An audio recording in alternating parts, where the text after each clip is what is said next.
కాళేశ్వరం ప్రాజెక్టులో కుంగిన బ్యారేజీలను చూసేందుకే బీఆర్ఎస్ నేతలు పర్యటిస్తారా అని మంత్రి శ్రీధర్బాబు విమర్శించారు. గత ప్రభుత్వం చేసిన తప్పులను సరిదిద్దుకుంటూ వెళుతున్నామని స్పష్టం చేశారు. ఈ నెల 20న ముఖ్యమంత్రి రేవంత్ రెడ్డి, మంత్రి ఉత్తమ్ కుమార్ రెడ్డి మేడిగడ్డ బ్యారేజీని సందర్శించనున్నారు. అనంతరం కాటారం మండలం నస్తూరిపల్లిలో వ్యవసాయ శాఖ మంత్రి తుమ్మల నాగేశ్వరరావుతో కలిసి 2వ విడత రైతు భరోసా నిధులు విడుదల చేయనున్నారు.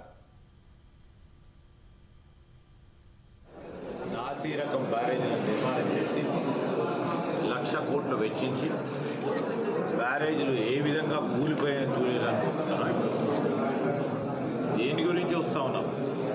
ఈరోజు మేము చేస్తూ ఉన్న ప్రయత్నం, మీరు ఆ 1,00,000 కోట్లు వృధా కాకుండా కేంద్ర ప్రభుత్వ పరిధిలో ఉన్న అధికారులతోని గత సంవత్సరం 2 సంవత్సరాల నుంచి కూడా వారు ఇచ్చే నివేదిక ద్వారా దాన్ని ఏ విధంగా ఉపయోగంలోకి తీసుకురావాలి అని మేము ప్రయత్నం చేస్తూ ఉంటే ఇప్పటికే ఇంత ముందుకు వచ్చిపోయాను.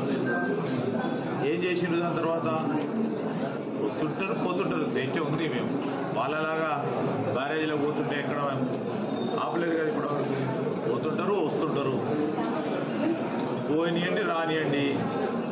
వారి అయ్యంలో బ్యారేజీలు ఎట్లా కూలిపోయిందో చూస్తారు మరొకసారి, అంతే కదా.